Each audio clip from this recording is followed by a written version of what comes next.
नाविका जी, आपके सवाल के ऊपर ही मेरा प्रश्न है। आपके सवाल में कंपैरिजन शुड बी बिटवीन कंपैरेबल्स। पहले और अब में कोई मुकाबला ही नहीं है। आपने प्रारंभिक संबोधन में स्वयं स्पष्ट किया था कि अतीक की 700 करोड़ की संपत्ति जब्त की गई, 500 करोड़ पे बुलडोजर चला।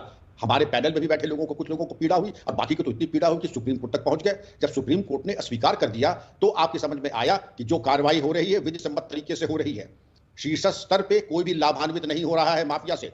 एक जमाना नाविका जी वो था कि अतीक के कुत्ते से एक पार्टी के शीर्ष नेता हाथ मिलाते थे। अतीक अपना कुत्ता ले जाकर के इलेक्शन रैली के मंच में ले जाके चला जाता था।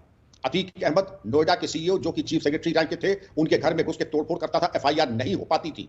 अतीक अहमद जाकर के सुगना मल जो कि प्रसिद्ध व्यवसायी है लखनऊ के, उनके यहाँ जाके कहता था सीसीटीवी ऑफ करो और कल आज तक ये जमीन तुम्हारी थी, अब कल से हमारी है। कोई एफआईआर नहीं होती। 100 मुकदमे में एक में सजा होना ये स्पष्ट दिखा रहा है कि हवा किस तरफ बह रही है। और एक तरफ अतीक कह रहा है कि मुझे खतरा है गाड़ी पलट न जाए, दूसरा उसको राय दे रहे हैं कि गूगल हमें बता देगा।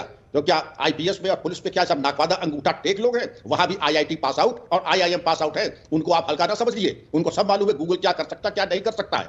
और गाड़ी पलटी विकास दुबे में भी आपने पूरे जोड़ी लगा दी। सुप्रीम कोर्ट की समिति बैठी, उन्होंने बेदाग आपको क्लियरेंस दे दिया, लेकिन आपकी अंतर तृप्ति नहीं हुई, आपकी आत्मा तृप्त नहीं हुई। आप चाहते किसी तरह से अतीक मुख्तार, ये वही अतीक और मुख्तार है नाविका जी।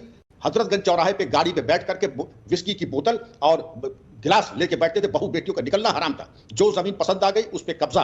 किसी ने गाड़ी खरीदी मर्सिडीज तो उसको कह दिया कि इसमें हमारा हिस्सा कितना है, काफी माल आ गया है, पैसे दीजिए। वो जमाना अलग था। आज सरकार प्रशासन इनके पीछे पड़ी हुई है और अब उनके बचाव में आप देखिए माफ कीजिएगा विक्रम सिंह जी, मैं आपको रोकूंगी। ये कब की बात आप बता रहे हैं? क्या आप उस वक्त सर्विस में थे? आपके सामने ये सब हुआ है? जी, मैं सर्विस में था, लेकिन मैं वहां पर नहीं था जहां कि मैं कुछ कर सकता था। कई 2-3 तरह की पोस्टें होती हैं वहां। भदौरिया साहब को बुरा लगेगा, कालांतर में एक विभाग था तो मैं देखता था, क्योंकि मेरे कार्यकाल में पहले मुकदमे अतीक के मैंने ही लिखवाए थे और तब भी एक सीजन थी। लेकिन ये सीजनल रोलर कोस्टर राइड रहती है। हालात ठीक हैं तो ये छाती पर बैठ के मुंह गलेंगे, हालात ठीक नहीं है तो ये भारत दर्शन पे निकल जाएंगे।